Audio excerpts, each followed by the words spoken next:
How's it going, everyone? And my oh my, am I absolutely shocked. PlayStation has responded to the Helldivers controversy, and I'm gonna keep it real with you guys. When you hear me talk, I always come off fairly pessimistic. I come off fairly negative because that's generally just how I like to view gaming, and honestly, how I like to view life as a whole. It's probably incredibly unhealthy for me to do this, and maybe I should get better at it, but I am of the mindset that if you expect bad things to happen, if you expect poor outcomes, if you get comfortable with the worst case scenario, then anything better than that, you'll be pleasantly surprised. And if the worst case scenario in fact does come to happen and it passes, you expected it, so it's not a big deal. That's why sometimes maybe you guys watch these videos and I come across negatively when it comes to certain topics, but that's just how I am.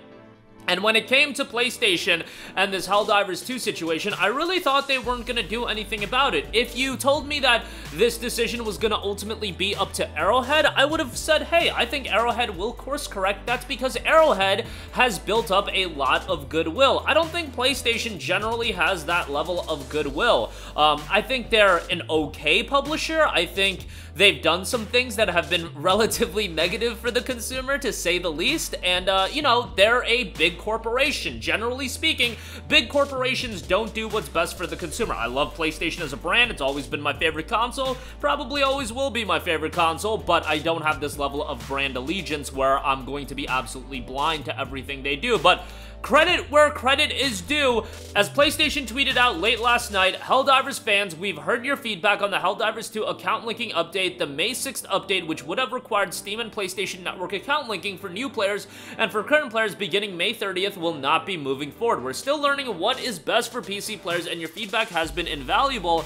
Thanks again for your continued support of Helldivers 2, and we'll keep you updated on future plans. Now, credit to them actually going back on this and course correcting and doing it fairly quickly, but it is an eye-opener that it was like the drop of a dime. They didn't have to implement PlayStation Network connectivity. For those, that Arrowhead post where it said, oh, we need to do this for the consumer, we need to do this for security and stability, or whatever they said. Security was the one that was the big eye-opener, because PlayStation and security. I know I go back 13 years to talk about PlayStation Network getting shut down in 2011, but security and PS don't go hand in hand, so that was just a little bit odd to me. And PlayStation Network connectivity account linking should have always remained optional, and it is something that is a bit of a bait and switch. It would have been one thing if, and this is where a little bit of the blame does fall on Arrowhead, and they've been transparent with that, is that they should have been a little bit more transparent, a lot more transparent, to be perfectly honest. And the CEO noted that they knew about this information 6 months in advance,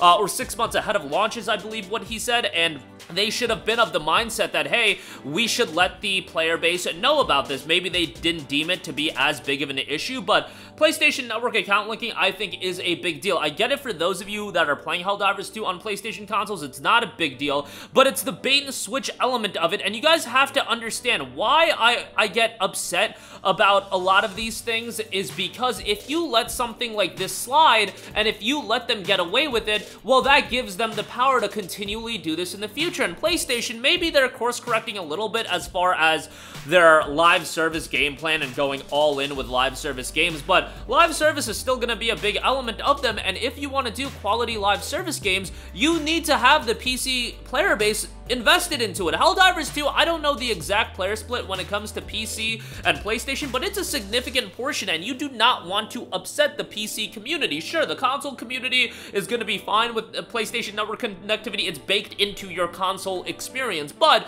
adding a layer of account connectivity is just annoying. And I saw some people, and let me reiterate, oh, PC gamers, I didn't see this type of energy for Ubisoft Connect. I didn't see this type of energy for Battle.net. I didn't see this type of energy for Rockstar Launcher. You guys, anybody that's saying that, you need to have your head examined. You need to open your eyes, because PC consumers have been complaining about that for literal eons. As long as I've known, it's been north of a decade of people complaining about, you know, launchers and everything like that being baked into outside of Steam, and you buying, let's say, an Assassin's Creed title, you gotta go through Ubisoft Connect. And not only that, when you buy an Assassin's Creed game, you know that you gotta go through Ubisoft Connect. You know that that's gonna be an added layer, so you know what you're buying. With PlayStation Network, we didn't know that this was gonna be a thing with the Steam version of the game and ultimately get baked in relatively shortly after its initial release. On top of all of that, there are the countries where Helldivers 2 was being sold at, and this was PlayStation Network's not available in those countries, so keep that in mind as well. Like, how PlayStation, who is the publisher, I know some people, and I saw a tweet, somebody asking the CEO, hey, why did you guys even sell this game outside of the countries where PSN is available of? Guys, PlayStation is the publisher. They handle the selling of the game. The developer handles, you guessed it, the development of the game. Yeah, with Arrowhead, there is this line of communication that I absolutely appreciate that offers a level of transparency. So maybe you guys think they handle all of the ongoings because they have been so direct to consumer as far as the development of the game, but they've been direct to consumer for the development of the game, not the publishing and those elements. And something like PlayStation Network account connectivity, that is very much a PlayStation decision. I know that people crapped on Arrowhead, and rightfully so. They should have given the heads up to the consumer, but what I've seen them talk about, the level of transparency, again, what I expect from the majority of publishers these days, and Arrowhead and that CEO has handled the backlash for this decision has been outstanding, has been remarkable. Do you guys not remember Blizzard saying, do you guys not have phones? Do you guys remember all of these other publishers? Ubisoft just being like, with the Star Wars Outlaws Day 1 DLC, their response to it, it's a little bit refreshing for Arrowhead to be accountable, to be like, yeah, we effed up. Guys, everybody effs up. I've effed up, you've effed up. We've all done things that have upset people. Now, this was kind of like a wild one in the sense that you were very much in the public eye and, you know, people bought your game, so on and so forth. But the fact that they've been this transparent, I still feel like that gives them a lot of goodwill, and maybe they rebuild a little bit of goodwill. Not maybe to the level of this all of this shenanigans, but right now the PlayStation tweet has 142,000 tweets, but just be mindful of the fact that, yes, PlayStation is going back on this now, but they might want to implement stuff like this in the future, and if they could have gotten away with it, they would have gotten away with it. But thankfully, in this case, the collective action of the player base and them review bombing actually led to dramatic changes, and this isn't exclusive for just PC audiences. Remember, when it comes to console games as well, let your displeasure be known. Let your opinion be heard. It's not always gonna work, and a lot of the times it is a vocal minority that share their opinions. I've talked about that over and over again, especially when talking about Stellar Blade recently. When you look at social media rhetoric and people online talking about things, you really need to be careful how you analyze that data, because a lot of the times it is a vocal minority and you get stuck into the wormhole of dialogue that is on social media, particularly X. But you know, in the case of Helldivers 2, it was abundantly obvious that this was far more than just a small vocal minority.